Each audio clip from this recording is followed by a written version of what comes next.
आज तो गजब हो गया। कामुकता की ऐसी सनसनी मैंने पहले कभी महसूस नहीं की। आज अचानक सोना के घर जाने का मन हुआ और मैं सीधा उसके घर चला आया। उसके घर में कोई नहीं था। सन्नाटे में डूबा उसका घर लगभग खुला था। बाहर गेट खोलकर मैं सोना को आवाज़ देता हुआ अंदर चला आया। जो ही मैं अंदर पहुंचा, सोना नहाकर झीने सफ़ेद कपड़े में लिपटी गमछे से अपना बाल झटकते हुए बाहर आ रही थी।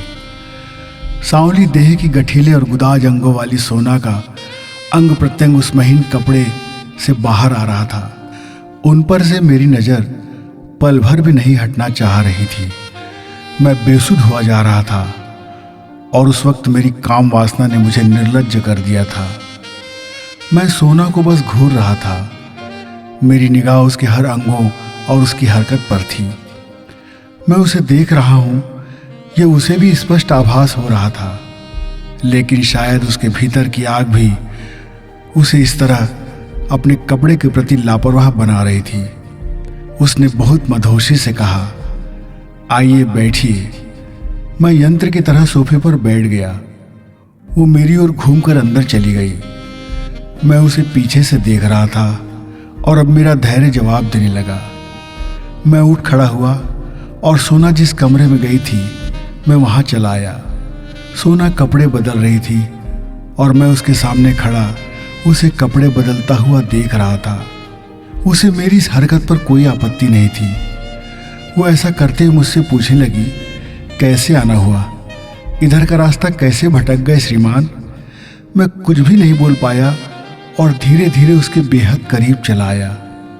मैं उसे और कपड़े नहीं पहने देना चाह रहा था। मैंने उसके कमर में हाथ डालकर अपने से चिपका लिया।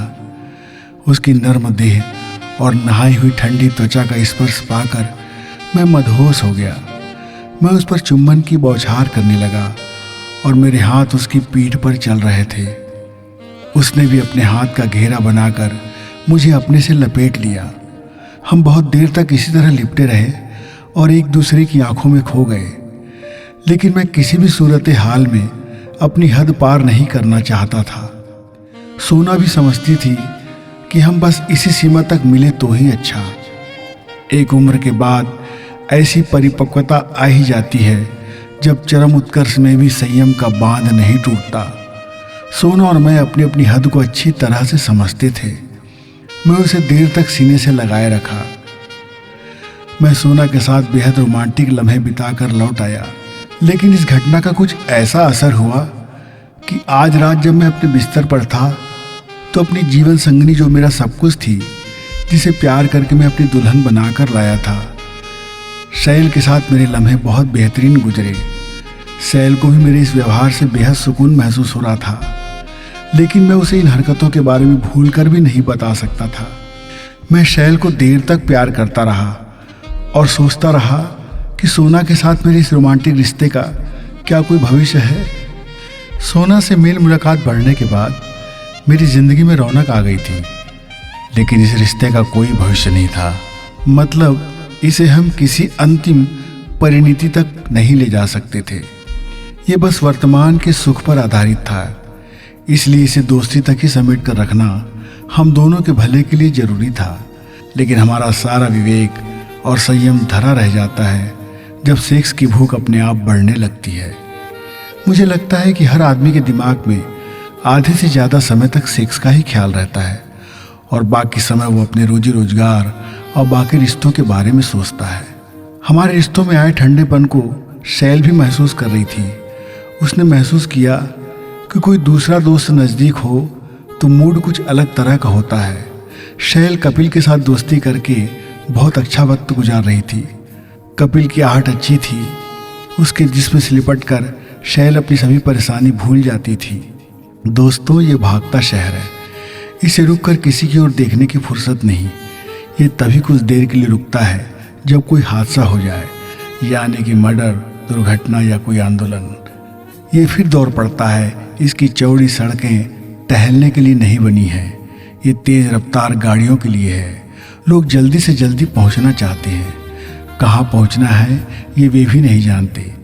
यहाँ की सड़कों पर यदि किसी की टोपी भी गिर जाए तो मुड़कर उठाने के लिए भी किसी के पास वक्त नहीं है।